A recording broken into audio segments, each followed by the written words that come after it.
Hi guys, চুরি করে সবজি ছিঁড়ছি। সবজি ছিঁড়তে না ছিঁড়তেই বৃষ্টি শুরু হয়ে গেছে। যদিও আমার কাছে ছাতা আছে, কিন্তু ছাতা নিয়ে তো আর সবজি ছিঁড়া যায় না। গাইস, আমি একটু মজা করলাম, আমি চুরি করছি না। এই ছোট্ট জমিটা হচ্ছে আমাদের, কিন্তু এই গাছটা লাগিয়েছে আমার এক আঙ্কেল।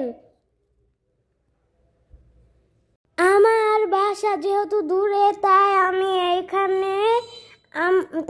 এখানে গাছ লাগাতে পারি না। তো আমার আঙ্কেল লাগিয়েছে আর আমাদের নিয়ে খেতে বলছে। এই জমিটা যেহেতু অনেক দূরে, তাই আমরা নেই না। কিন্তু আজকে আমি আর আম্মু আসছি বেড়াতে। আজকে আমি আর আম্মু সবজি নিয়ে যাব। আমার সবজি ছিঁড়তে মজাই লাগছিল, কিন্তু বৃষ্টির দিকে উপরে তাকাতে পারছিলাম না। তো এখন আমি চলে যাব। চলো, আমি ভিজে যেতেছি না। ভিজবে না, একটু ভিজলে কিচ্ছু হবে না।